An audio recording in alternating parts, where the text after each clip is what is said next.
Well, good morning. Good morning, everyone. My name is Morning. Brenda Hatfield, and I'm your AARP Regional Volunteer Director for our South region. Before we start today's cooking show, let me tell you a few things about AARP that some folks are surprised to learn. Did you know that AARP is the world's largest nonprofit, nonpartisan membership organization with a membership of nearly 38 million members?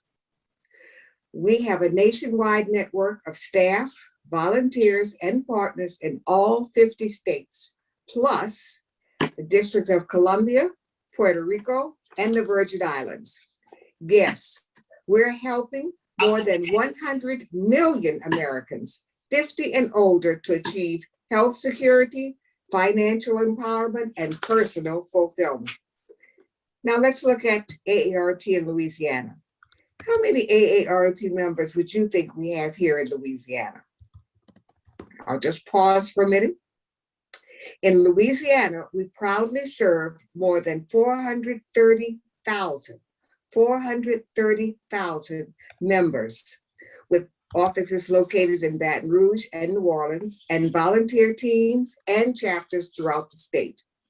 Presently, our offices are closed due to the pandemic, but we're working together to bring fun and informative events and activities to you, such as today. We're happy to sponsor Wellness Wednesdays in partnership with Tulane University's Goldring Center of Culinary Medicine to help you achieve positive health goals by adapting cooking and eating habits. Today, we're featuring Southern dishes that are favorites for celebrating Juneteenth, the annual holiday commemorating the end of slavery and celebrated by African Americans in the United States since the late 1800s. And we're pleased to know that it will become a federal holiday to be signed by President Biden, and it will take place on the third Saturday of June going forward. Now, when people gather to celebrate and observe a special holiday like Juneteenth, especially here in Louisiana, there's always fried chicken and some type of greens and vegetables, and of course, a red drink. I remember my brothers used to love big shot red drinks when we were little. Do you remember that? Well, we're preparing delicious Juneteenth celebration dishes today, but with a healthy twist. We're cooking along with Chef Amber Dyer, who is Assistant Program Director and Chef Instructor at the Goldring Center for Culinary Medicine. And she is assisted by John Yell. Now, joining us from AARP Louisiana is my friend and colleague, Lynetta McIver, Director of Multicultural Outreach and Engagement, along with several of our volunteers. And now, before we start cooking, I'll ask Heather Nace to explain a few technical tips and to have the best experience during the show. So welcome, everybody, and hello, Heather. Thanks, Brenda. Thank you for that lovely introduction. You will notice, many of you will notice that I have muted you temporarily just while we get through all of these introductions. But after we get started, if anyone wants to unmute themselves, ask a question, we're happy to have you do that.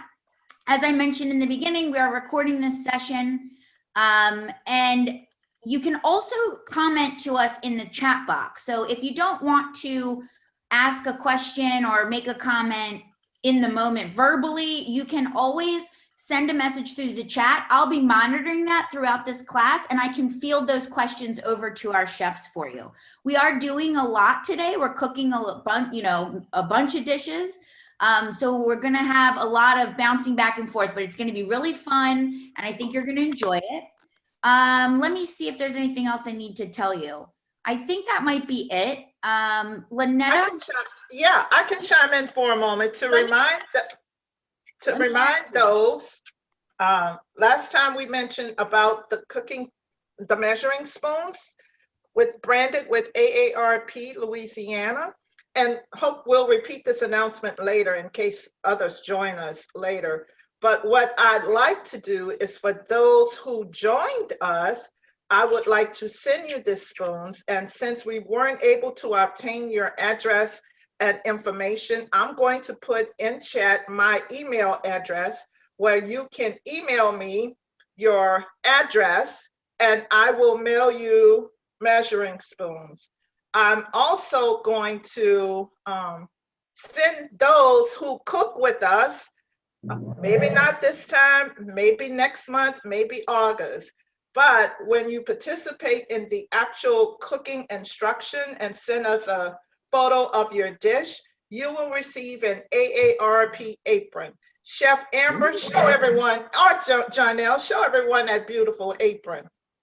You will also receive that in the mail. So we look forward to you cooking along with us at some point, and you will receive your official chef apron. But right now, I'll be happy to send you the measuring spoons, and I'll put my email in chat. Thank you. Great. Thanks, Lynetta. Okay, I'm going to go ahead and turn this over to Chef Amber. She's going to get us started here. All right, hopefully everyone can see Chef Amber's screen as the main view. Now, let me just say this. If you can't see it, what you're gonna wanna do, you should be able to see Chef Amber as your big window.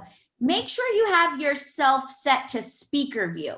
So if you're on a computer, that should be on your upper right-hand corner. There should be a little spot where you can adjust that. If you're on a tablet, you typically, like an iPad, you have to scroll either this way or this way. Try one or the other and you should be able to get it set correctly. If you have any problems with that, just feel free to write me in the chat box and I can try to work through it with you. All right, Chef Amber, let's go ahead and get us started on this amazing menu today, which I'm really jealous that I'm not cooking and eating, but I'm excited to watch you guys do it. Yeah, I feel the same way. Good morning. I'm really excited I'm making half of these recipes today, and then our lovely culinary nutrition intern, Janielle, she was with us last week, time, taking more of a backseat role, but this time we're going to co-instruct this class, and she's got half the recipes, I got the other half, so I guess we're gonna have to get together later so we can have the whole meal together. I'm jealous of all of our participants cooking all of them, because then you're gonna have a nice, good lunch set up. So today we are really going to be focusing on, as was mentioned, a healthier version of some Juneteenth style recipes, or some classic Southern dishes that we can make that have less fat in them, less, not using fryer oil. I gotta tell you, my favorite part about these recipes aren't even that they're healthy. I just like that I don't have to grab out a bunch of oil to be frying up the chicken, because it's hot. It's like, I don't know how we're gonna do the rest of the summer, y'all. This May and June have been pretty warm, bubbly over here. As I was talking to Miss Brenda earlier about, takes a little time to adjust, I guess. So today we're going to be making fried chicken style two different ways. We're going to be doing it in the oven as well as the air fryer. It makes it really nice and crispy, and Janielle will tell us all about those options later. It's a great opportunity to use out that air fryer that you got not sure what to do with. We're also going to be making a butternut squash mac and cheese, which is a healthier take on a mac and cheese because we're able to add in some extra veggies to it. And then we'll be making some simple savory greens, and you can use really any greens for this. We'll be using kale today. We're going to be making a bubbly watermelon cooler, which is a nice bright red colored drink that we can have a lot of flexibility with different added fruits, veggies, and some herbs. And then all of these resources are located in the chat, so that way you can have the link to all of them, the AARP page. I know that some of y'all signed in after 10/29, so we'll just send you that link again in the chat, just so you can easily click along if you're not cooking along right now, so you have them for later. There is included in there the Creole seasoning that we're making today, as well as a shopping and equipment list to make it easy for you to do all the things together. So As Miss Lynetta was saying earlier, it's so important when we're cooking to mise en place everything out. So for example, I have for all of my mac and cheese, I have everything measured. It's good to go. It's ready. I did the same thing with the watermelon because it's really important that we have all of our stuff measured so it's really easy and takes the stress out of our cooking. Some other great things that we definitely want y'all to do if you are cooking along is to do a little bit of recipe prep. So we're asking y'all to put a pot of water for the macaroni on the stove and bring it to a boil, as well as preheating your oven to 400 degrees if you're going to be using your oven for the chicken. And then we'll be working on a couple other preps. So I'm going to turn it over to Jonielle, who's going to tell you about some of that prep for the chicken recipe. So hi guys, the first thing we're going to start with is marinating our chicken. So if you haven't measured out your buttermilk and your hot sauce, this will be the time to do it. If you did, you guys can follow me. I'm going to show you how I like to marinate my chicken. Let me move my camera so you guys can see my bowl. And I'll lift it up so you guys can see too, in case you can't see it while it's laying down. So I already pre-measured all my stuff, so this is going to be pretty simple for me. So I'm just opening my container right now. It's fighting me a little bit. Give me a second. And then once you have your container or whatever you're using, measuring, just pour your buttermilk in there. And then lastly, we have some yummy hot sauce. We chose Crystal because it does have a little less sodium than the other sauce, but it does give it a nice flavor. And the reason we're marinating the chicken is because it can help keep the moisture in from when you're frying, and it also can add more flavor and make it juicier. So once you have your milk and your hot sauce together, I'm just gonna whisk it. You can use a spoon, you can use a fork, you don't have to use a whisk. And you just, so everyone should have around a pound or a pound and a half of chicken. So we're gonna marinate our chicken for at least 10 minutes so that it can get good flavor. You can do it 10 to 15 minutes. You can even do it up to 2 days if you put it in the refrigerator, but that's if you really want to pick up the spice. I'm not gonna do gloves. It's home cooking. So I have legs and I have thighs with the bone in. And so I'm just gonna put my meat into the buttermilk mixture. And personally, I kind of like to just give it some love. I call it a meat massage.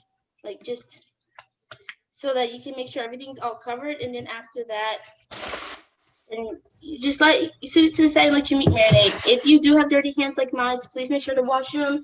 You don't want chicken juice getting on your watermelon or your tail. And then, Danielle, I have a question for you while you're doing that. So once we have the chicken in the marinade, are we leaving it out on the counter, or is it better to put it back in the fridge while we are moving on to the next thing? Or are you thinking if you're not going to do it that long, maybe we can just leave it out on the counter? So if you're doing it for the 10 or 15 minutes, like going with the class, then you can leave it out on the counter, definitely.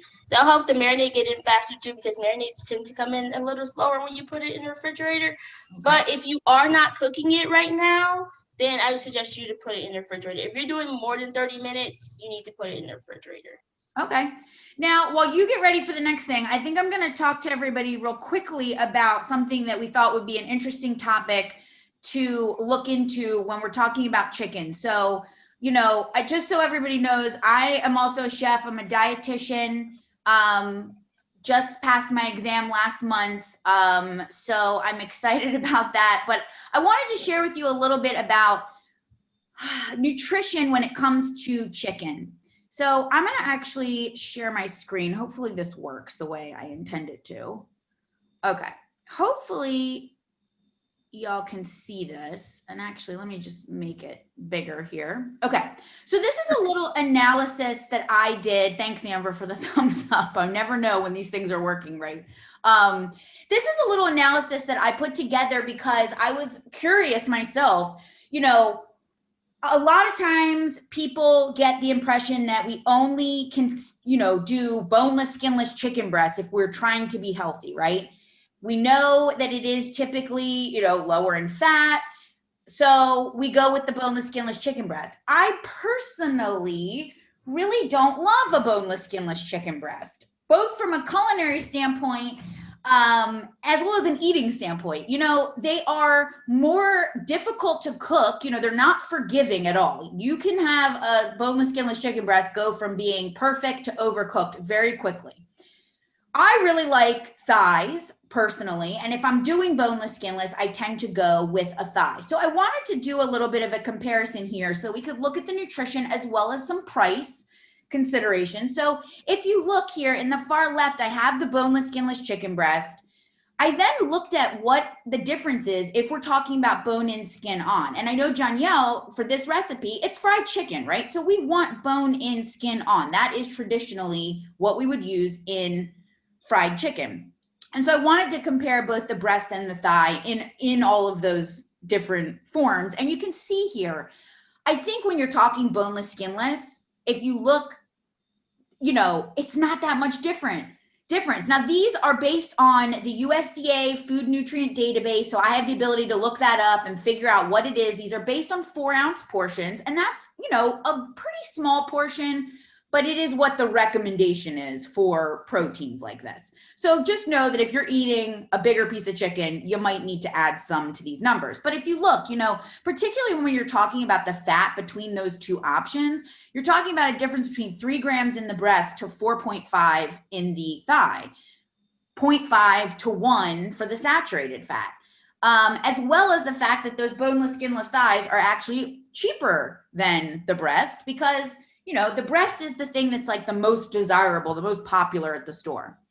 I also just would like to point out that, yes, we are going to get more calories and more fat with these bone-in, skin-on options. But still, at the end of the day, these numbers are not that high. And I think that if you are enjoying a piece of homemade fried chicken, this recipe that we have the nutrition on the back page of that for you so that you can see exactly what the breakdown is. But, it's not something that you have to avoid completely if you're watching your health. I think it's all about moderation, and it's not something we eat every day, and we probably don't eat a whole bucket of it at one time. But I think especially when you're cooking at home, you're going to be able to save on some of the extra calories, the fat, the sodium, just based on how you prepare it. So hopefully that is a little bit of good info for you. Let me stop this. Let's go back. All right, Janielle, are you ready to talk about your next thing? And so is Walgreens. Yes. Okay. So now I'm gonna show you guys. First, we're gonna do the flour mixture with the Creole seasoning.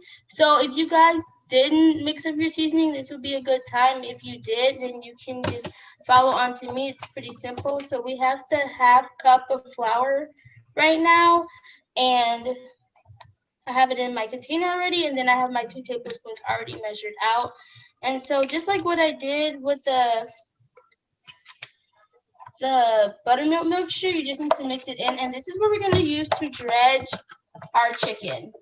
And then also, I'm going to show you guys how to cut the kale. So do you want to tell us a little bit, do you remember what's in that Creole seasoning? So in the Creole seasoning, there's a whole bunch of spices, which is good because John, I have it pulled up. It's something really interesting because at the Goldring Center, we always have, we always use salt-free seasoning blends. We have a lot of different blends because we really want to be focusing on controlling that salt. So I want to make sure that when I'm doing any type of recipe, I get to decide how much salt I add there. So this one has smoked paprika, which I know that Janielle is going to tell us all about why we love smoked paprika so much. We also add in garlic powder. It's got oregano and onion powder. We've got some basil, black pepper, thyme, and cayenne.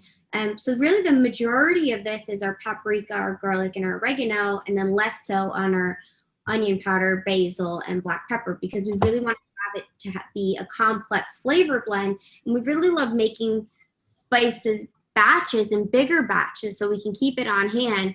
I have a spice rack behind me, and I have about 6 different spice blends that we made from the Goldring Center. Because Heather and I and John-Yell, we're practicing what we preach. We love these recipes that we're showing y'all. So we're using these in our own home kitchen. So that way we can just easily use that. And then we're having a very flavorful spice depth of flavor in our dishes on an easy Tuesday night or Wednesday night without having to go, you know, put too much out of the way on those. Awesome. All right. So the kosher salt, is it added to this? Because I just started blending it together. The salt will be added to the dredge that John-Yell's doing, but it will not be added to the main big batch of Creole seasoning. Okay, so the dry spices or the Creole seasoning. It's the Creole seasoning. Yes. I got it. Thank you. Yeah, I mean, that's a great point. What's really cool about this is that this recipe, we're only putting 1/8 of a teaspoon of salt for the whole batch of this chicken mixture that we're dredging. So by leaving the salt out of the spice blend, when we go to use the spice blend, we can say, okay, this is going to need a little bit, or this is going to need a little bit more. We can decide, and we can really control it. And we did give you, for the batch of Creole seasoning, it's twice the amount you need. So you can use half of that for the chicken, and then you have the other half on hand, because we did want to show you that way of having spice blends on hand. All Okay, right. and the Creole seasoning, we could just place it in a glass jar or plastic container and store it. Absolutely. Keep mine in little jars with my spices. Oh, I love it. Okay. I also use leftover like jelly jars and all of those. You know, recycle all that. Well, this is my first time using smoked paprika. Ooh. And I can tell, I can tell you, it smells delicious. It smells delicious. The spices smell delicious. Actually, you know what, John-Yell? I think that's a good leeway in. Let's just jump to the fun fact about this. I know, this smoked paprika from. Okay, so I'm not just gonna talk about the smoked paprika. I'm talking about all the spices, but mostly smoked paprika because I like that one the most. So the reason that we're using the smoked paprika, well, this is gonna be related to the greens, but it helps to make the smoky flavor that you will get from meat normally without having to use the meat like the pickled pork or the ham hocks or even smoked meats that you would put in your red beans or your greens or other foods that we traditionally eat in the South. So we like it because it adds that extra flavor without missing the meat and the extra sodium. And that's why we make the spice blend with so many spices like the garlic and onion powder, because it adds so much flavor that you do not need to have all the extra salt or extra meats or additives that you would normally put in your food. That's why we love it so much. And it smells really good. Awesome. All right. Well, let's go ahead. Amber, I'm going to go back to John-Yell so she can tell us about what she's going to do with this kale to get it ready for our greens recipe. So I'm going to move my computer. My other camera went out. So I'm going to try to, as you can see, my kale. So I hope everyone can see it. And so I like kale. I've learned that a lot of people in the South are scared of kale, but it's just like normal greens, and you can cook it or eat it raw. It's not just like a green that people in California eat to be healthy. And so normally what I do is I already rinsed it. So if you haven't, please rinse it.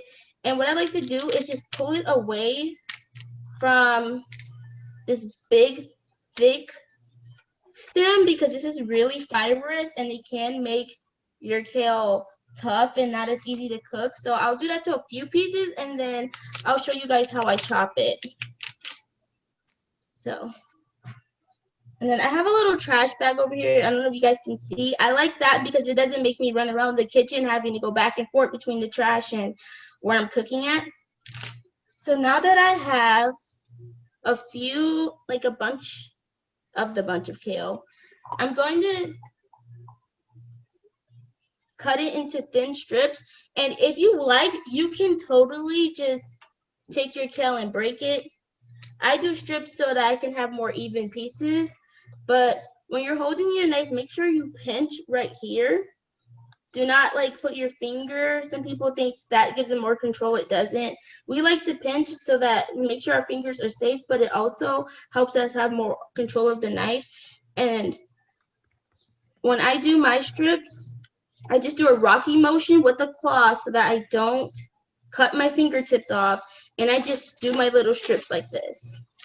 And so you always move your knife towards your food. Do not move your food towards your knife because you don't want to feed your knife. And then once you start feeding your knife your food, you can feed your knife your fingers, which would not be fun, especially if you have a super sharp knife.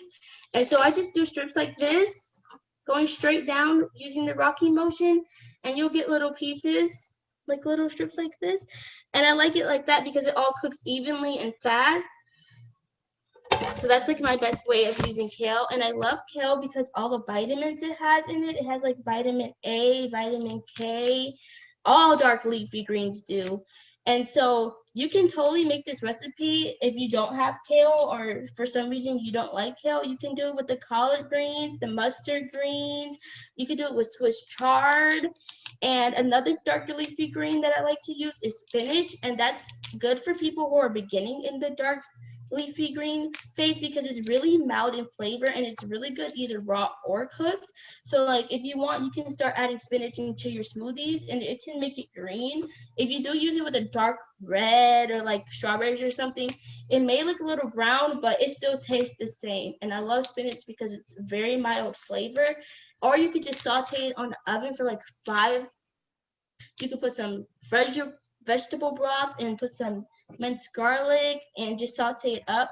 But for this recipe, the greens like this that are a little more tough per se, it's perfect for this because we use the acid to tenderize it and it's just so good. I love it. Awesome. Okay. Thanks, Danielle. Yeah, I agree with you. Dark leafy greens, we had a joke back in school that if you ever were asked what's a good source of any vitamin or mineral, just answer dark leafy greens because it's probably the right answer because they're full of so many wonderful nutrients. And, yes, if we cook them a lot, do we cook some of that out? Sure. But I think at the end of the day, it's better to eat greens that are cooked and may have lost some of their nutrients than to not eat them at all. And I love this recipe, like you said, because we're actually doing a little bit of a quick, not a saute, but we're braising them, but we're just going to do it much quicker than we normally would. Okay, I am going to go over and turn it to Amber while you finish getting your greens ready. And Amber's going to take us through prepping the watermelon that we need to do for our watermelon cooler. About this recipe because my husband makes a lot of aguas frescas and I really love that it is showcasing the natural fruit and that we're able to really highlight all the flavors that our seasonal fruit are giving us. So in this situation, we're using watermelon. You can use any type of fruit that you really love. I'm going to be adding some of these optional things in the chef notes. It mentions adding some frozen berries or adding cucumber or some herbs. So I'm going to be doing that. But for this watermelon situation, I cut my watermelon in half. I'm going to be honest with you. It's not my best work. It's a little crooked. Amber, that watermelon is as big as you are. So I'm impressed that you were even able to cut it at all, to be honest. Yeah. It's actually a little less than half. It's about, it was almost a third of this watermelon, guys. I don't know what Rouse's was doing. They also told me it was seedless. It's not, but good thing for this application, it's okay. What I really love is we could carve this by cutting all the sides off and then just making squares. But for this recipe, I don't need that.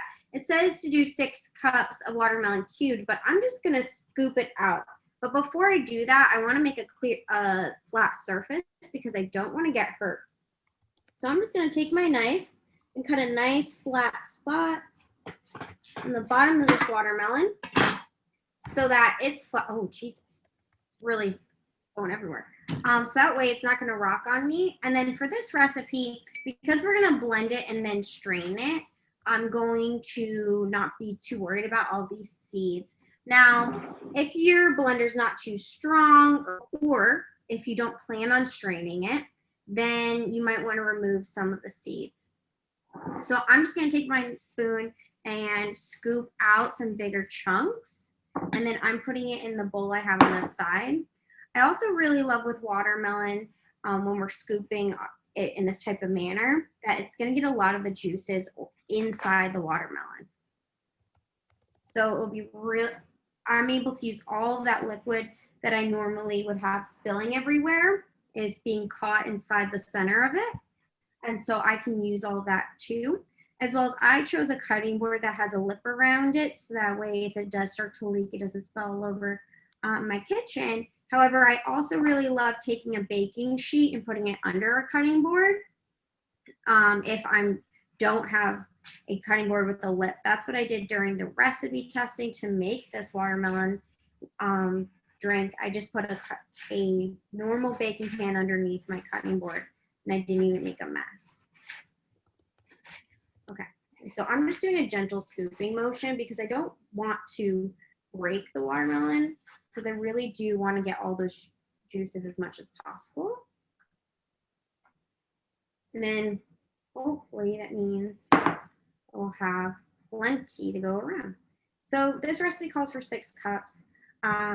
Honestly, I'm going to make the whole half of the watermelon just in 2 batches, because I really do love having this type of beverage on hand. It really substitutes great, especially with our your kids or grandkids, of having a really refreshing, rehydrating beverage without having to have a bunch of sugar from our cool drinks. And then the other side of it is, with the heat of the summer, it's one of those juices like orange juice, watermelon juice. They tend to refresh us up quicker because they have electrolytes that help us feel rehydrated without having to get it from something like a Gatorade or other excessively sweet beverage. Okay, I got all the watermelon I need for my recipe, so I'm going to put this to the side. And I really want to point out, I can freeze all of these pieces. If I'm going to do that, I would put them all down on a sheet tray and then put it in the freezer, and then let them all harden, and then take them out and dump them into a bag.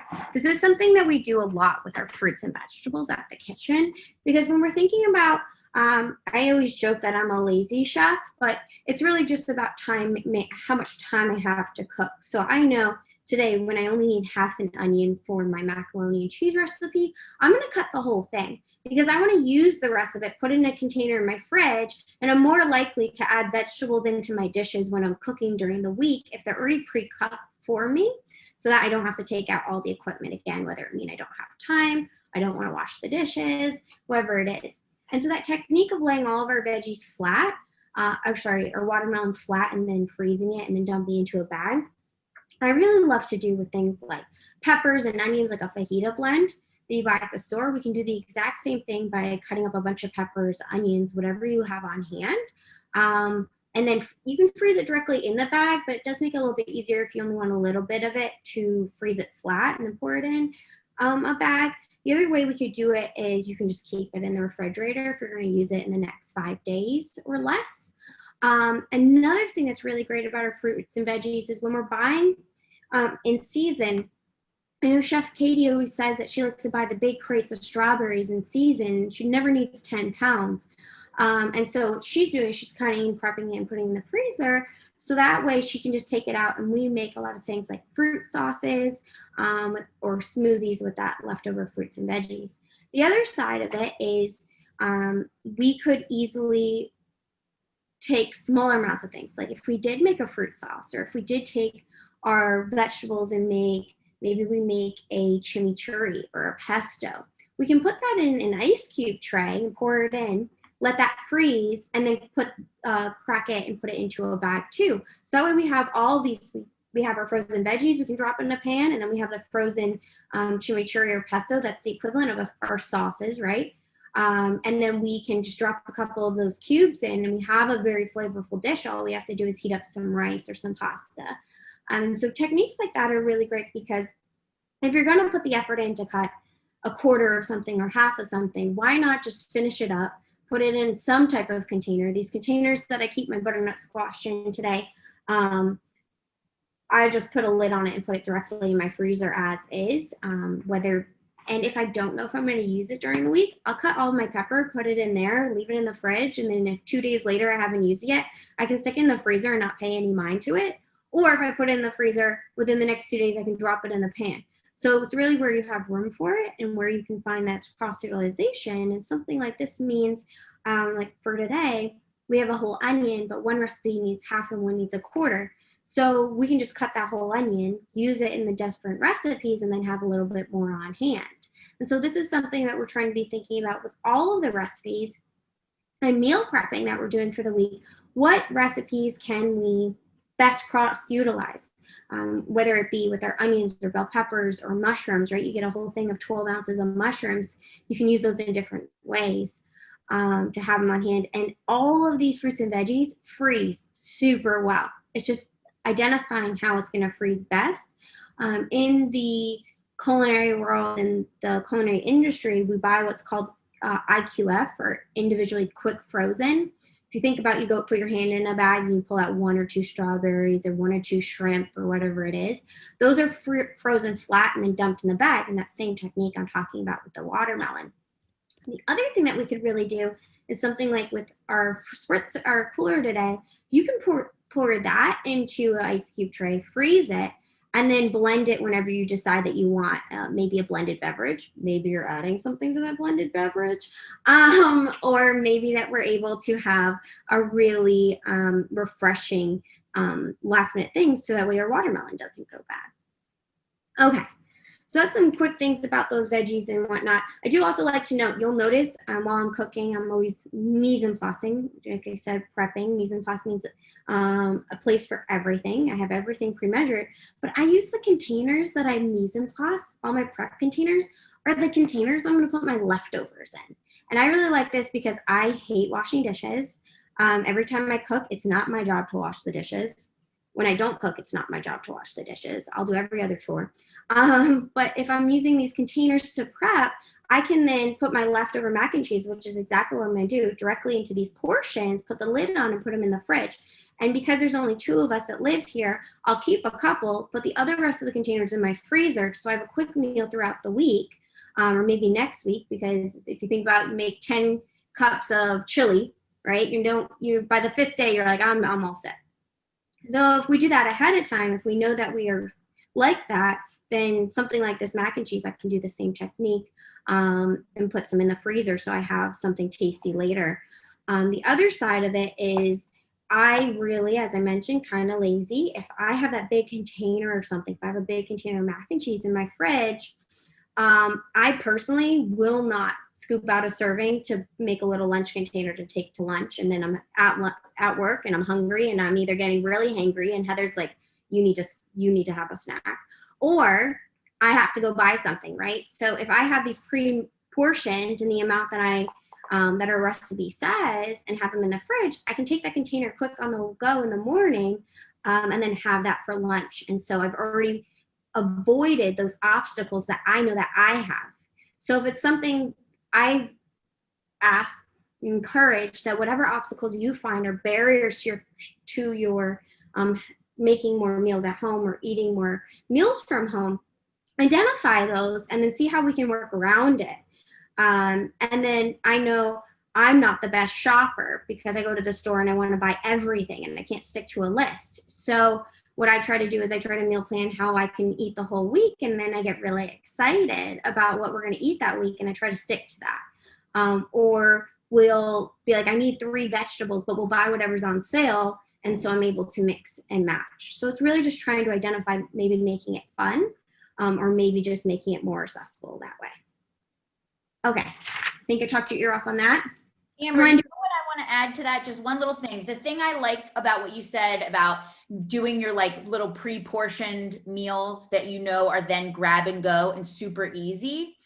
I like to call that treating your future self, or like doing, you're like giving yourself your future self a little love by saying, okay, I know that this might cost me a little extra time right now, but in the end, 2 days from now, I'm going to be so happy that I did it. Awesome. All right. So I think we're checking in with everybody. Is anybody cooking along with us today? I think Lynetta's cooking. Is anybody else cooking live on this class, or are some people are probably going to cook later, I would guess. If anybody is cooking, feel free to chime in and let us know. And then Amber, I think what we'll do is move on to our next step. Yeah. Yeah, I just want to be able to, I did a gallery view on my screen. I know if anybody else wants to see all the people's faces, you can do a gallery view by clicking it in the top right corner. Because I was feeling a little lonely over there. But so that way I can see your faces. And if you guys have any questions at any point in time, please unmute yourself, throw it our way. It could be related to the dish. It could be something that's a little bit off topic. If you just want to write it in the chat, Heather will throw it our way as well.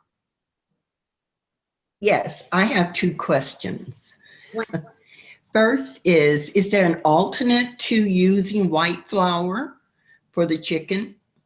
And the second question is, what is the portion of the herbs and spices that were used for your salt-free Creole spices? So we can put that recipe in the chat for you. Thank you. So you have the exact measurements. And then as far as the flour substitute, are you looking for something that is not wheat-based, or are you just looking to not use the white flour? I don't use white flour. Okay, so you can definitely use a whole wheat flour. And then I think, there's all these other types of alternative flours now, which Amber can probably speak to a little bit more, because Amber actually doesn't eat any wheat due to an allergy. Amber, do you have any thoughts on any particular of our alternate flours that might be, good? I was thinking maybe like chickpea, which is kind of out there, but. So I really like cassava flour or chickpea flour. Those are things that are really easy to get, but I also love them because they have a lot of added protein, like plant-based protein. However, there are a lot of traditional fried chicken recipes that use cornmeal, or with a mixture of like cornmeal and corn flour, or cornmeal and cornstarch. So if you do like corn, that's a great way to do it. And then cornstarch also makes it really crispy. But for the most part, I usually recommend, what I have on hand is I do a blend of cassava flour and brown rice flour. So that way I have a little bit of multiple textures, because one gets more crispy and one more so coats well.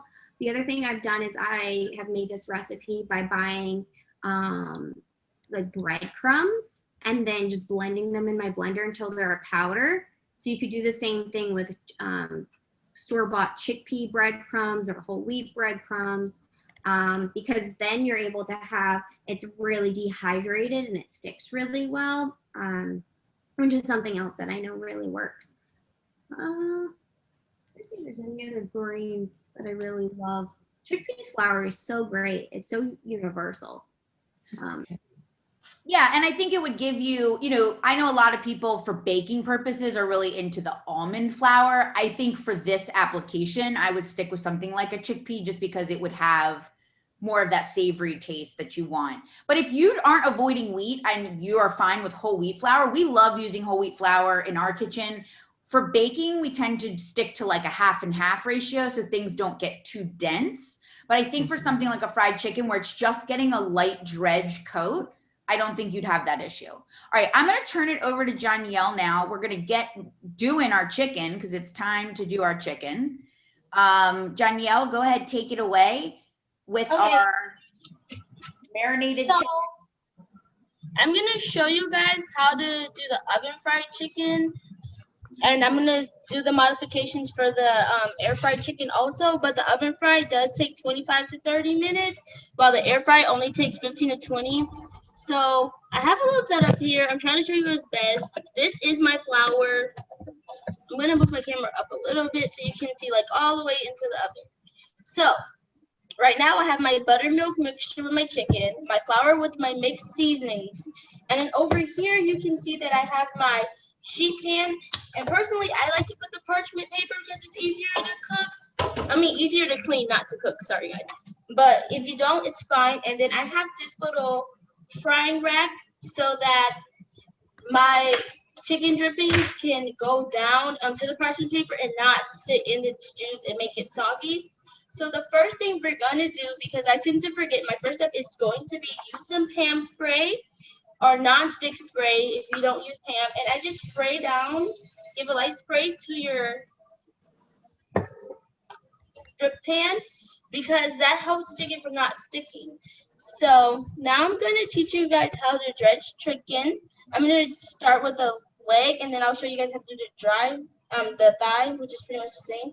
So what I do is I kind of like to let the milk drip, but sometimes it takes too long. So you just wipe it off and I hold it like upside down. And then as you can see, I put in my flour like so. And then I just like to move it around so that it's evenly coated. And then if you are putting your chicken into, let me wipe my hands, sorry. If you are putting your chicken into the oven, you do need to give it a light Pam spray. So I lay it down and Pam spray it on one side and then I flip it over and do it on the other side. And you'll do the same thing for the thigh.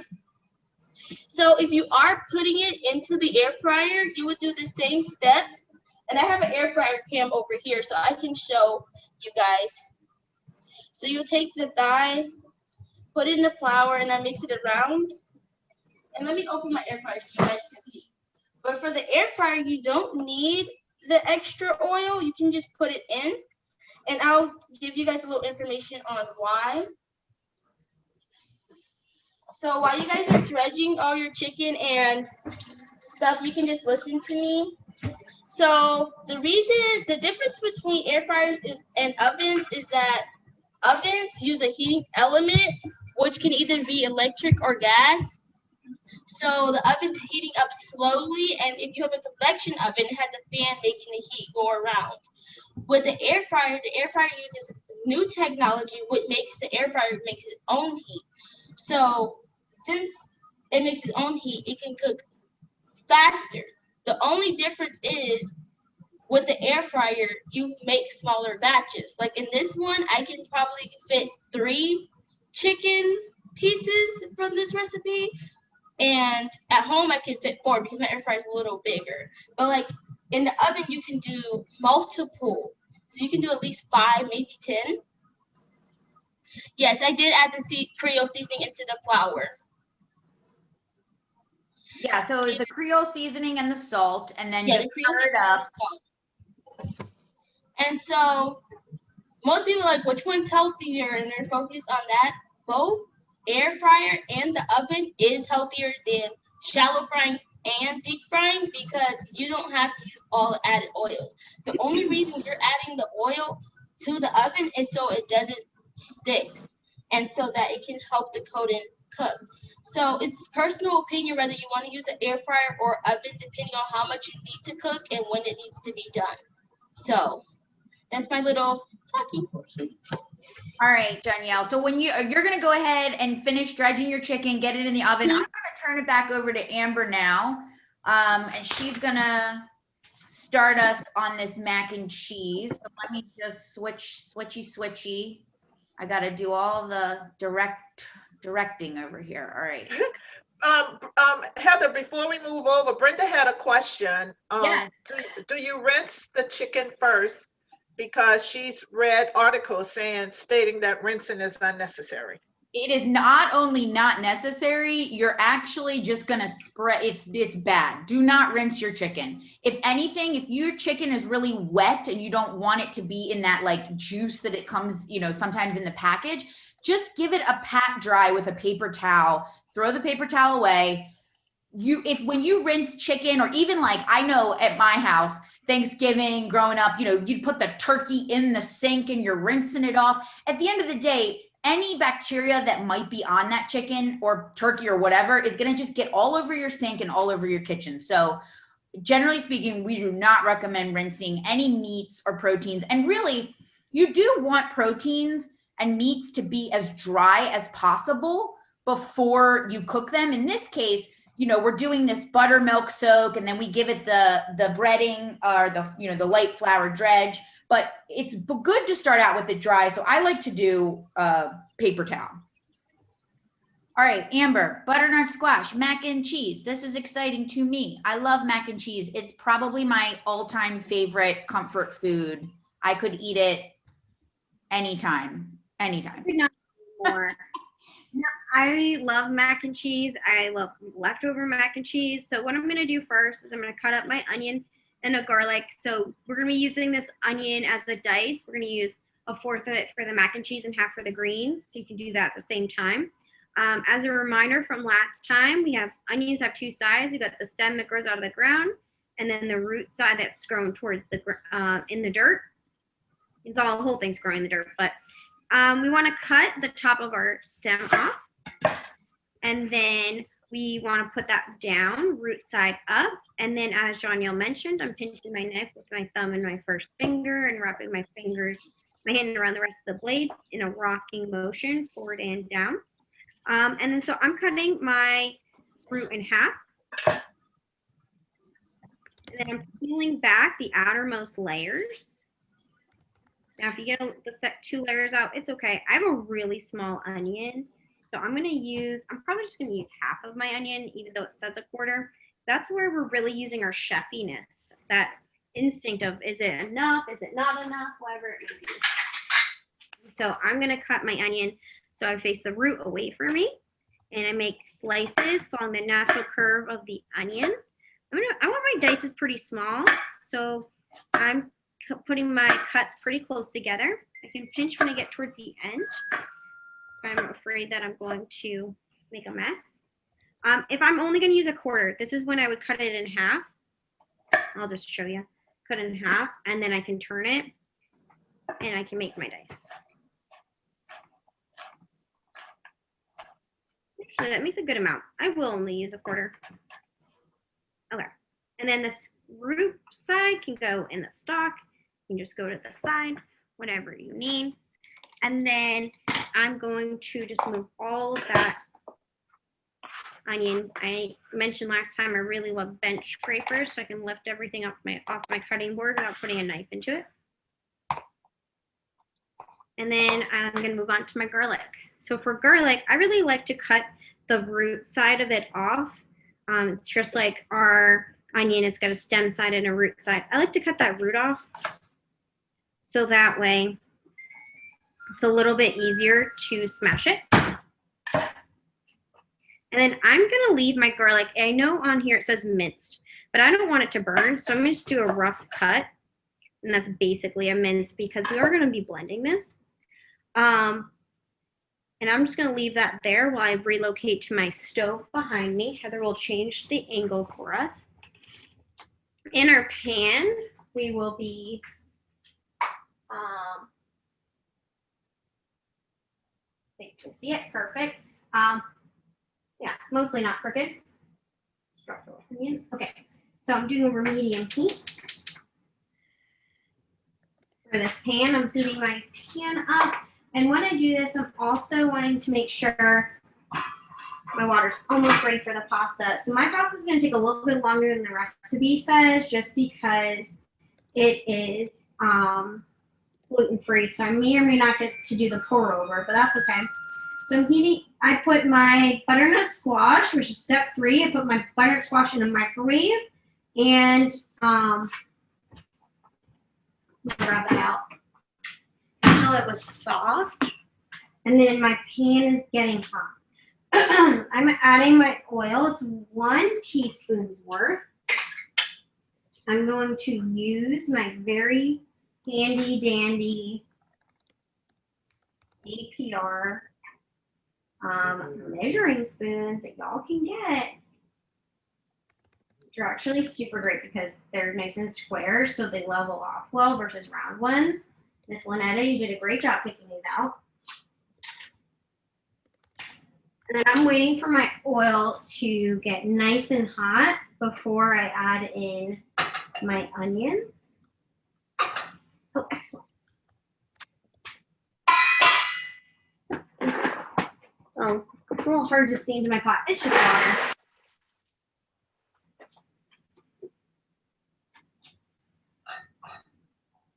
Okay, so that steam's gonna go a little crazy for a while. But in my onion pan. The way I know that my pan's hot enough is I put a piece of onion, and if it sizzles, it's ready. If it doesn't sizzle, it's not. Okay, see, it's not sizzling. I'm not ready. In the meantime, while we're waiting for this, does anyone have any questions? Are y'all following along at the same rate?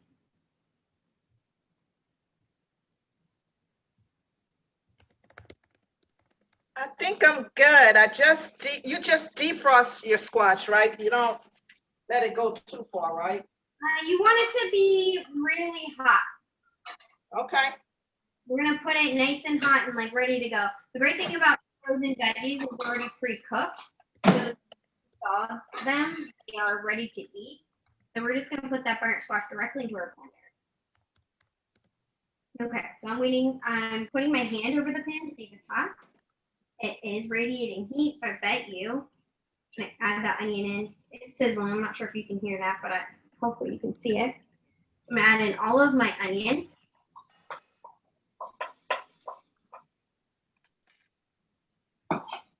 Give that a mix.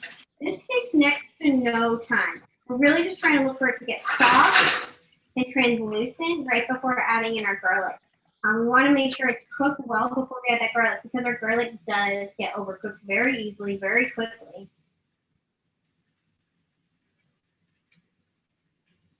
And so the heat from our onion and our heat from our butternut squash are going to be the two things that are going to melt our cheese in our blender. So we do want them to be nice and hot.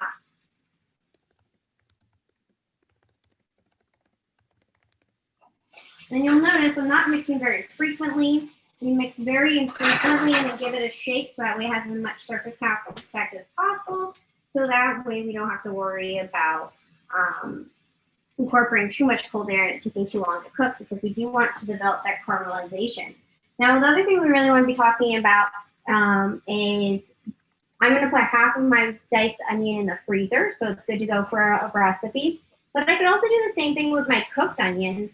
If I made all my onions right now and then took half out and then continued my recipe process, then I would be able to cut the time that it take for me to make my whole dish in half in a later date. So just like Heather's saying, we really want to treat our future selves when we have a couple extra minutes here and there. So my onions are browning, which is nice.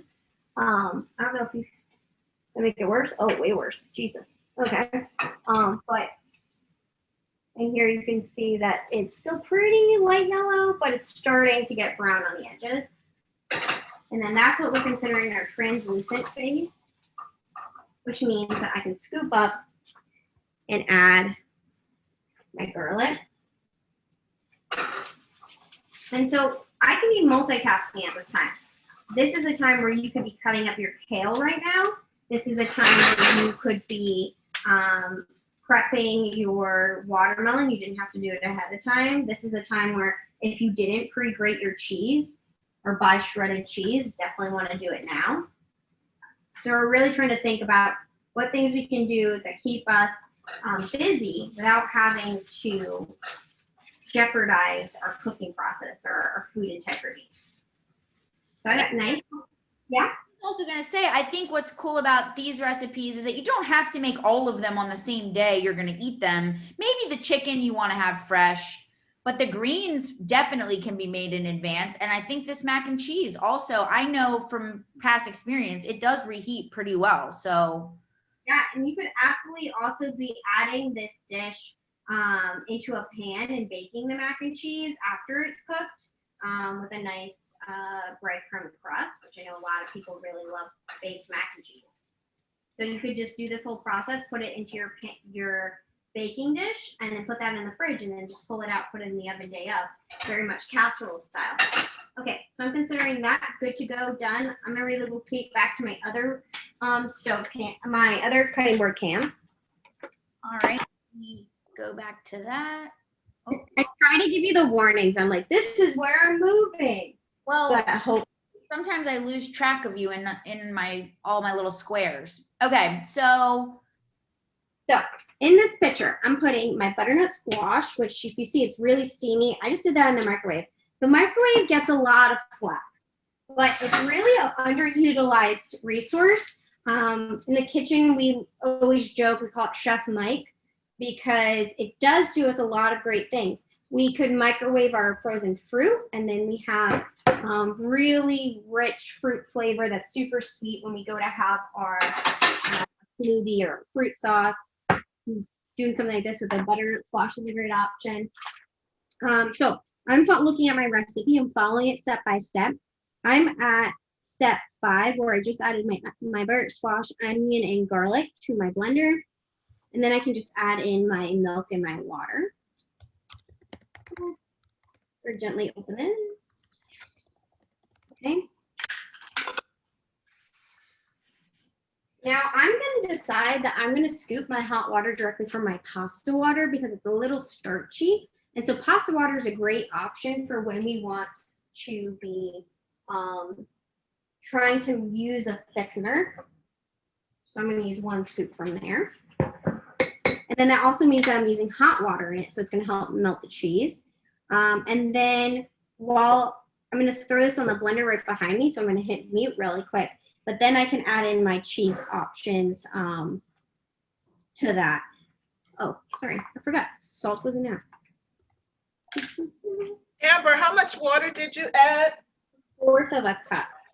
Okay, I don't have my recipe in front of me. That's okay. Forgive me for that. And you might find with this recipe that you might need to add a little more water once you initially blend it. You'll have to see how yours looks. I'm gonna hit mute. Okay. I add my cheese. Add the cheese, right? Yep. Oh, we want to blend it a little bit first and then add your cheese. So Sorry. if you're the cheese, it's Okay. All right. So yeah, blend first without the cheese. So that way you don't pulverize the cheese too much. Give it Oh, well, next time. That's all right. It's not going to make a huge difference. Right. Okay. Here I go. All right. We'll make the blender noise. Bzz, brr, brr. okay. I blended it as much as I could. If you look in here, it's super orangey. I think you can see. And I blended it until smooth. And now I can add in my cheeses. So we're doing a mixture of cheddar cheese and Parmesan cheese in this dish. Parmesan cheese, our aged cheeses, have a lot of umami, so we're adding a lot of extra flavor. I'm also, don't tell anyone, I'm gonna divert from this recipe a little bit because I'm gonna add a little smoked paprika to it because I really love paprika in my dishes. And that's something we're encouraging y'all to do too. If there's something that you really love, if there's a flavor you really love, or if there's something different you wanna do, you can modify these recipes however you see fit. I love the idea of we have smoked paprika in everything today. And maybe we wouldn't put it in the watermelon drink. That might be kind of gross. But I would go with spice, I go with cayenne for that one. yeah. I love that we snuck a vegetable into this mac and cheese because, as I said, it's my favorite thing. But, you know, I think it's nice when we can sneak a little extra veggie goodness into these dishes that are very, you know, rich. Obviously, mac and cheese, right? Cheese. Maybe depending on what kind of recipe you use, if you're using cream or milk, if you put butter in yours, you know, these are things that are definitely high in saturated fat and calories. So I think when we can scale back on those a little bit, and what I like is that we still use cheese. You know, we're not saying like you have to have weird vegan mac and cheese unless you want to, but you know, we are saying, hey, we can still give you what you're really craving, but we can just tweak it a little bit. Oh, you're muted, Amber. So I'm scraping down all my sides just to make sure it's completely blended. Wow, that's delicious. I don't know why it sounds so bright. We're excellent at making recipes. Okay, anyway, so this is super creamy. It's orange. It looks just like normal mac and cheese. I'm gonna have to wait a minute to pour it over my pasta because my pasta's just not done yet, which is completely fine. So I'm just gonna leave it on the side. Now, this recipe originally when we made it, it had a super clever name. It's called cheesy mac and peasy. butternut squash, cheesy mac and peasy. Because we had that peas, like Heather's talking about, we can add any type of veggies into here and it adds in really well. I just recommend for those, do not blend those veggies. It does add a weird flavor, color, kind of turns brown. So this is ready to go to pour over. So I'm gonna leave it to the side. And in the meantime, I'm going to pass this back to Jonielle to talk about our greens. All right, Jonielle, let's You go. caught me in action. Give me 2 seconds. I'm taking, if your chicken is in the air fryer, it might be time for it to come out. All right, let's get that You chicken can out. go to my air fryer cam if you want. If they Yep, want to yep, see yep. it out. I am. Just give me a second here. All right. Oh. There Ooh. we go. And then I'll hold up my little plate I have so far. And here's my air fryer chicken. Look. You guys can see, right? Yeah.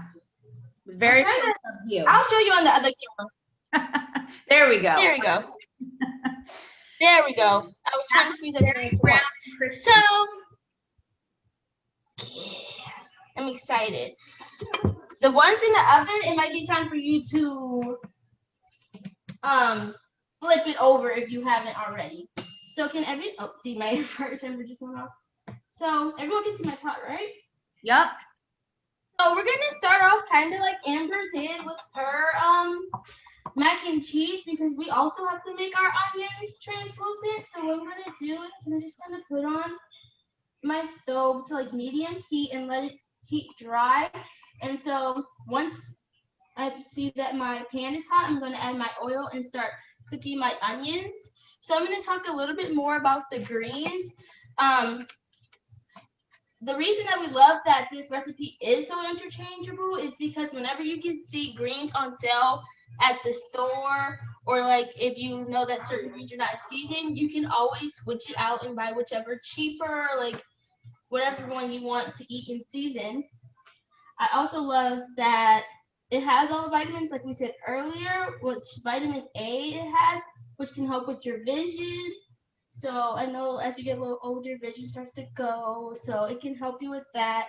And then I like how it has vitamin C, which helps repair all your tissue in your body.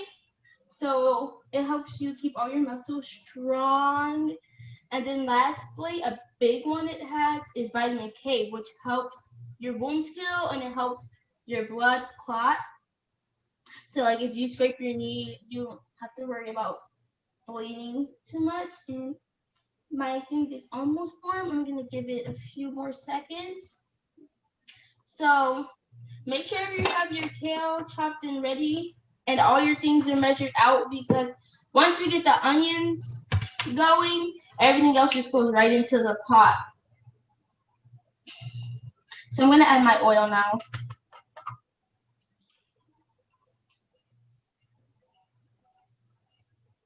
So we talked about why we liked vinegar, but you can use any acid, including lemon juice, because the acid is what breaks down the greens, making them more tender, even quicker than normally cooking. And it does add that tangy flavor that we were talking about earlier.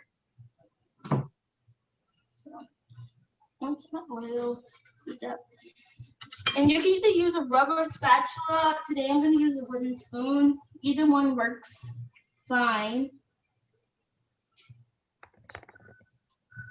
So now I'm going to add my onions.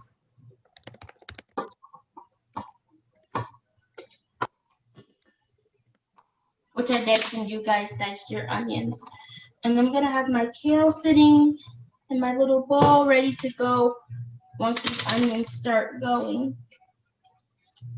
Does anyone have any questions? Is everyone all caught up? I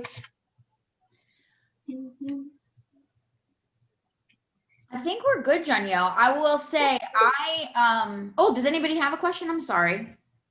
Is there some in the comments? I'll just share. Yes, if I had a question. If I were to use lemon juice, how much lemon juice would I use? The same amount as apple cider vinegar? Yes. Yeah. Okay. Yep. And yeah, as Jonielle said, this is one of our favorite tricks with this recipe. So there's two tricks in this recipe. The first is the acid. In this case, she's going to do apple cider vinegar, but you can definitely do the lemon juice. That's the thing that's going to help break those greens down a little bit quicker. You know, we're used to cooking greens for hours on the stove, and they're delicious that way, right? But this is a great little trick for if you want to be able to do this like on a weeknight as a side dish. You can do it in, 20 or so minutes. The acid really helps break the fiber in the greens down. And then the second trick is the one Janielle talked about earlier on, which is that smoked paprika. And we're like, as she said, if you've never tried smoked paprika and you're only used to the regular, what they would call sweet paprika, or sometimes it's referred to as Hungarian paprika, smoked paprika is a very different thing. And when you open it up, as Lynetta was kind of saying earlier, it's like you smell it. It has this really rich, smoky quality to it. And Janielle, do you want to tell them about the other recipe that we use it in? So we like to use it in our red beans and rice. I don't know about how your family makes red beans and rice, but ours have a lot of meat. It has like the sausage, the pickled pork. Some of my family does it with the ham. So we use the smoked paprika in it because one, it helps you cook the beans faster because you don't have to cook down all the meat. And two, it helps you cut out the extra salt that might be in the pickled meat. And it helps you cut out, well, I know this sounds sad, but like meat in general, because meat's supposed to be kind of like, most people think it's the big part of the plate is meat, and then the vegetables are small and the grains are small, but it's actually supposed to be opposite. Like half of your plate's supposed to be fruit and vegetables, and meat's just kind of like this portion of it. So it helps you cut meat out in meals that you would typically add it that doesn't necessarily need to have meat to be on its own.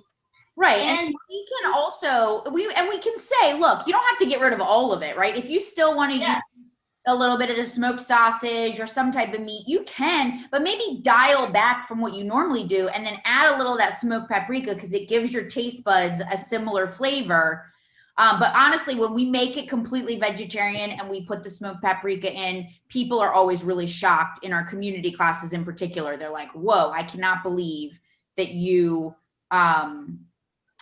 did that. So Doris is asking, is it give your beans a different taste though? I mean, I don't think so. Not in a bad way.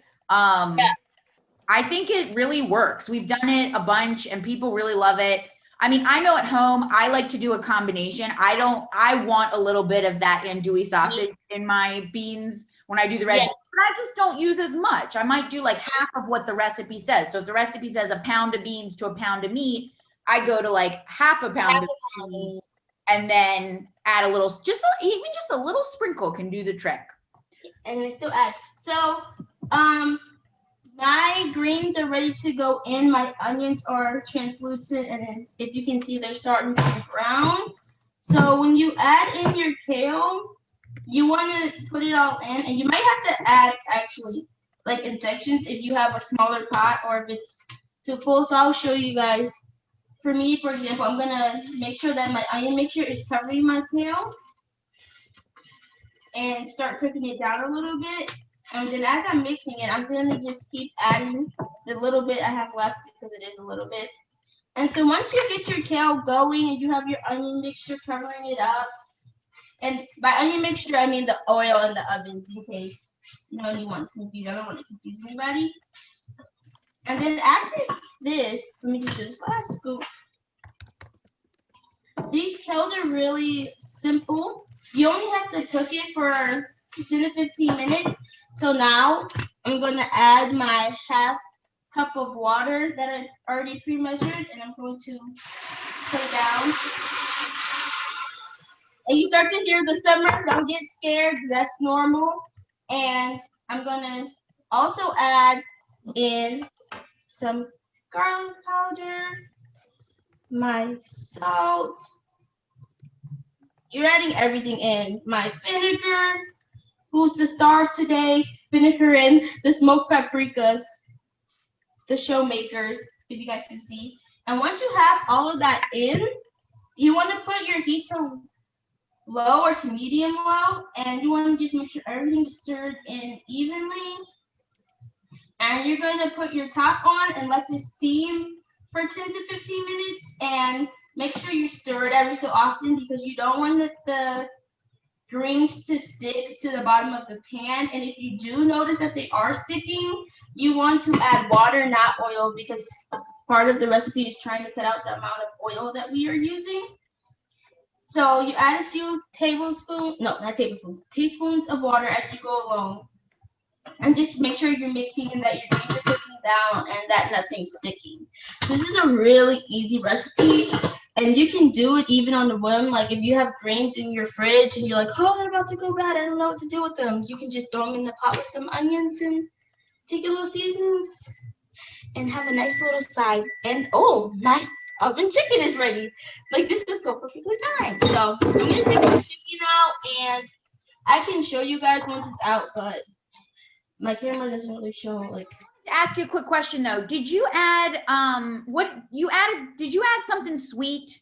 Because I know our recipe says to add a little cane syrup or maple syrup or honey. You did add that, right? Yeah, so Okay. I'm using cane syrup today, but you can also use honey because last time I made it, I did use that honey and I liked it.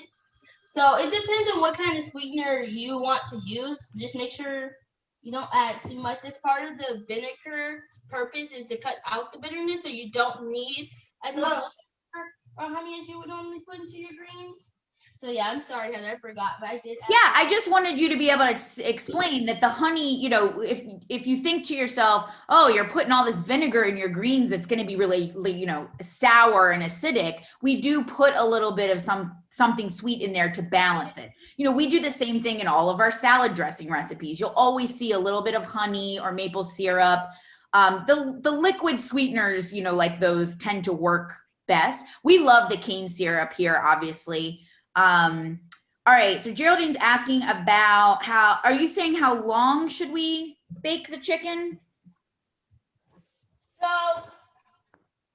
if the chicken is, sorry, I have to take it out of the oven. If the chicken is going into the oven, you'll do 400 degrees for 25 to 30 minutes, making sure that you do flip the chicken in between so that both sides do get the even crisp.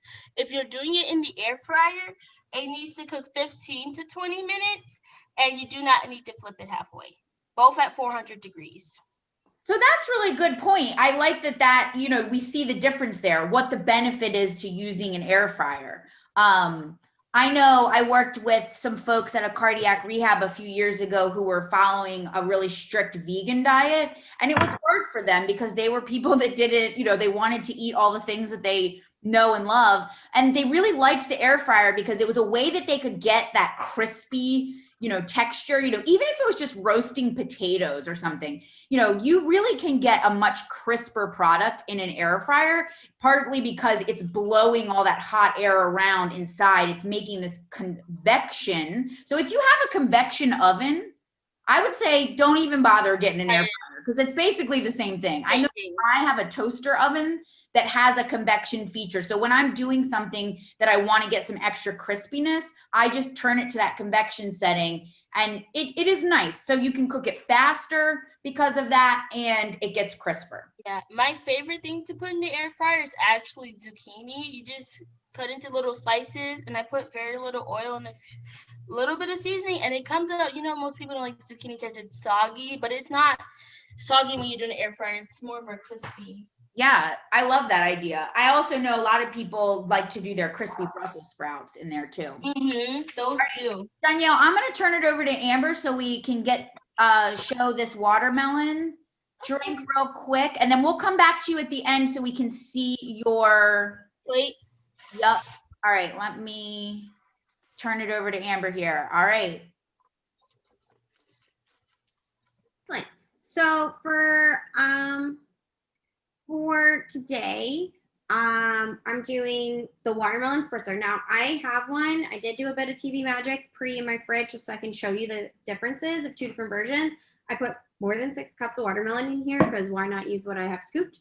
And then I'm also going to do some of the additives. So for this one, we talk about, it's always going to have the watermelon. We're doing 1 lime. Now, Miss Lynetta and I and Miss Brenda, we're all talking about what do you use for zesting? What is a zester? What's a grater? So Mine's small. It's called a microplane in the culinary world.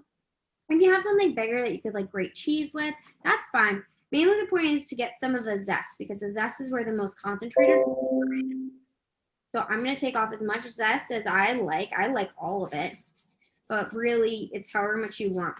Now with citrus, everybody thinks that the flavor's in the juice, but really the flavor's in that zest. Very similar to our fresh herbs. Most of the flavor is like our fine herbs, like parsley, cilantro, dill. Those all have most of the flavor in the stems, not in the actual leaves. So it's the same type of concept. This is how we do if we wanted to add like a flavor to, let's say if you really like lemon poppy seed pancakes or something. Or if you really like lemon flavor in your salad dressing, and a lot of times if we add acid to those applications, then it's going to turn and make the milk curdle or whatever it may be. So what we do in the culinary world is we use all the zest we can so it has the flavor without causing any problems to the recipe. And then from there, I give my lime a roll. So that way I can just put it directly into my watermelon spritzer. Now I have this very nifty squisher is what I'm going to call it. And I'm just going to put that directly into my pitcher. That's the official name, a squisher. I think it's called I don't know actually what it's called. A citrus press squeezer or sure. Press. That is one kitchen gadget that I do like having, even though I'm kind of generally not into like one use gadgets, but it is one because you do squeeze a lot of citrus that I like it. I feel like I get all the juice out with that thing. Yeah, absolutely. And then I'm going to put in mine the optional cucumber. Now, if I want all the fiber, if I want all the nutrients, I leave the skin on. However, I'm going to take my skin off only because it's going to make my spritzer not a pretty color. And so it'll be a little bit more of a brown, which is fine if you just want it to be flavorful. But if you want it to be a red drink, we want to be mindful of this application. So I'm going to remove all those peels. These peels are great if you put them into water. You can have infused water. I'm just cutting some bigger chunks to put in with my watermelon. And then I'm also going to add mint in mine because I really love having a nice minty flavor. I'm not going to add my mint in until after it blends a bit because I really want it to be a little loose. If I want it to be a little loose, but I am cool with it being completely blended in. So I'm just going to add the leaves, but not the stems directly in that pitcher. And then, Heather, can you mute me for a second while I blend? Maybe. Hold on. Oh, I can't even hear it, Amber. It's like the quietest sounding blender ever. It's a fancy blender. Oh, now I can hear it. What I wanted to say though, while she was blending this, is that when we did a test batch of this, one test batch, we did just plain watermelon, no extra stuff in there. And I have to say, it was very delicious. So if you want to do just watermelon, go for it. The cucumber adds a little something extra and the mint adds a little something extra fancy, but I really actually liked the batch that Amber made that was just all watermelon juice. Very sweet and refreshing, but not, it didn't taste like a sugary drink. It tasted like a delicious, just natural watermelon drink. Yeah, I agree. Okay, so I'm just gonna put a strainer. This is what we call the fine mesh strainer. Putting that directly into a bowl, and then I can just run. I want to run my juice through it while it's still frothy, so it catches any of those bits that I don't want. Now, Amber, do you have to do this step? What if I don't have one of those strainers? Can I just skip it? So you got a couple options. You could skip it. Okay. You could put it through a coffee filter, which will just take a little longer. I personally, if I was going to do this on my own time, I wouldn't strain it, but it just separates. So it looks almost like an Italian soda type of vibe where you see the pulp and then the bottom doesn't have it. Personally, that doesn't bother me. Can you just, if you have it in a container and it separates, can I just shake it back up again and then pour it over ice? Yeah, right? technically at this stage, it would be considered agua fresca, okay? Which is made in a lot of Hispanic cultures with any fruit you have on hand. So in this case, this is how red it is. I don't know if you can see, like, it's bright red. It's the same exact color as my whole watermelon. So from there, you can put ice in your cup. But then I want to put, I'm just going to dab the top just so that there's no film. So I'm going to put equal parts this watermelon juice. Amber, the color of that is beautiful. It looks like the AARP red. Yeah, it is. It absolutely is. And then I'm doing equal parts that and seltzer. We do the same technique in our kids' classes. We call it Rethink Your Drink. So that way we're able to have the bubbliness, but also the flavorful. So then when you look at it, it's bubbling. And so it has a nice refreshing flavor. We do have an option on there that if you want to, you can add some sweetener. If you're going to add sweetener, add it to the watermelon while it's blending. But I'd recommend blend it, taste it, and then add some in. But then we're able to garnish this with, if we wanted to have a little bit of mint on top, or if we wanted a little sliced cucumber, a little lime wedge, and then we're feeling fancy. The other thing I had is my mac and cheese is completely ready, and so it's good. So these are my 2 parts of the dish, and I'm sure Danielle can show her too, and then we're good to go. All right. So this is my greens and I'm trying to like lean it towards you guys. And actually my aunt's pretty hungry, so we're about to eat. Lunchtime. Lunchtime. All right. Well, Lynetta, how'd you make out with your cooking? I did pretty good. My drink is ready. I don't know if you can see it. Hold it up again. Oh, beautiful.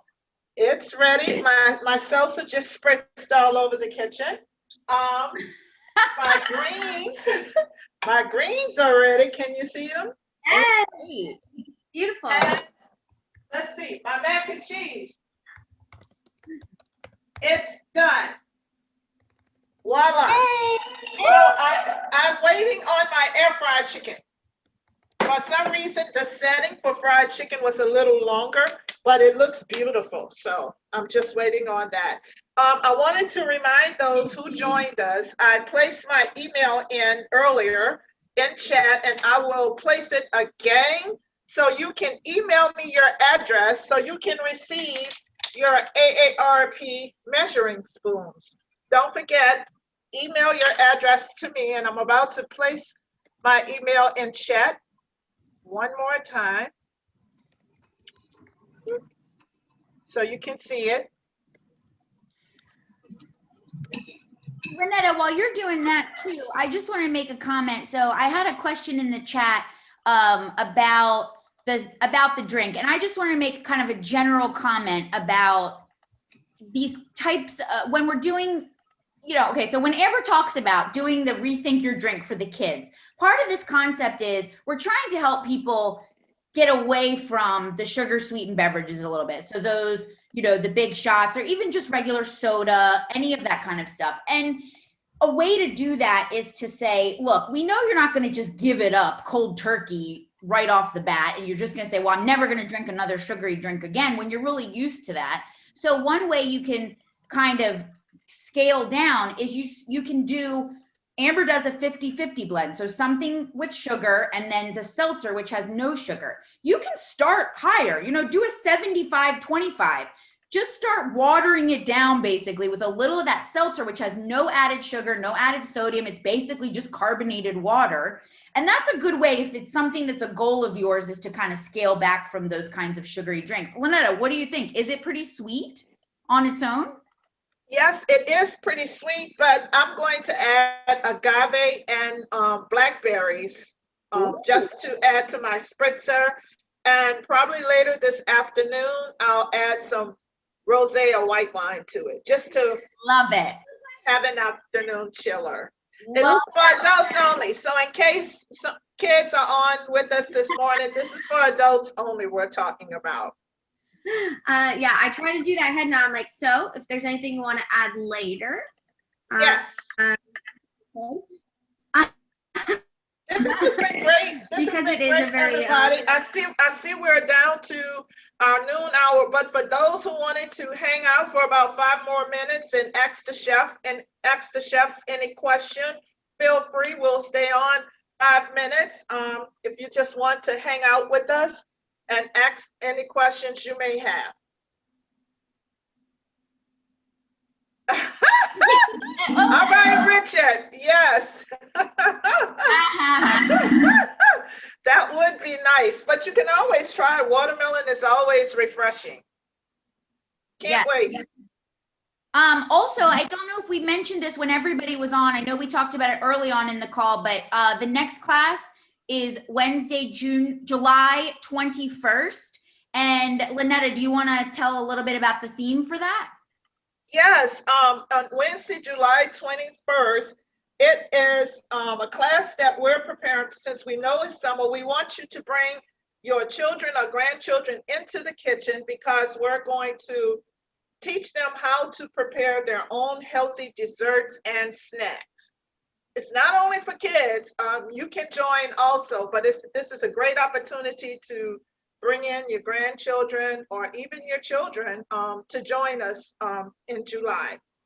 Looking forward to it. And for those who missed the other announcement, we really want to encourage you to cook along with us. We send out the invitation, and on registration, there's the link to go to the Goldring site so you can start purchasing and preparing your ingredients so you can cook along with us. And for those who cook along with us, similar to what you saw me do today, and show your dishes, you will receive an AARP apron. So Amanda and Janelle, show them those beautiful aprons. I will mail you your AARP apron, because then you're an official cook with us. You're an official chef. So thank you for joining us today.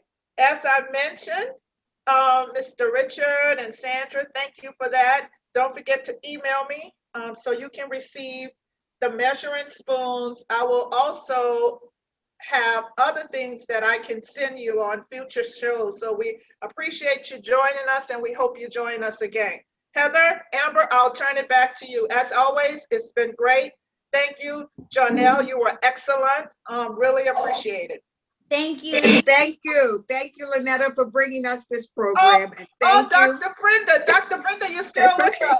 Awesome. Yeah. Oh, I couldn't leave. I'm going in the kitchen to give all these good hints to my husband and share it with him. But I just want to say thank you, Chef Dyer, Amber, that is, and Janelle and Heather. It's been wonderful. So enlightening. I've learned so much, and I love cooking. Look, my takeaway today, I always get something, was to cut that part off the watermelon to make it flat. I said, oh my goodness. So thank you. So that's what I've been doing wrong. There are a lot of takeaways. Smoke paprika for me, and cutting the end off the watermelon to make it flat. Anyone else have any takeaways? Something you learned today that you're willing to try? That acid. My husband and I have been talking about the use of acid. Right. Yeah. Anyone else? Doris, mint and cucumbers in her garden. She says she's good to go. Doris, I know where you live. I'm good to go too. I'm good to go to your house to get some. Anyone else? Chime in and chat, or you can unmute your mic. I've been dicing onions all wrong. I learned a little bit about dicing. Definitely so important. It makes life a breeze. I know I used to only cut with a paring knife, and I peel every layer and cut every layer off. First day of culinary school, they're like, oh, sweet thing, no. Makes life a breeze for sure. It makes it a breeze. And I also appreciate you showing and focusing on how to prep and store. Because usually for me, when I think about preparing a meal, it's the prep work I dread. It's the cutting the onions, the veggies, even the meat. So Very good program today. Learned so much about chicken. So no longer will I purchase the boneless, skinless breast. I will try other options. Very enlightening. Really appreciate it. Thanks, everyone. Geraldine said, I will try kale as a vegetable. All right, that's what I have today. And it tastes delicious, especially with the smoked paprika. Very good. That's awesome. And I love that you're already drinking it in a smoothie. That's wonderful.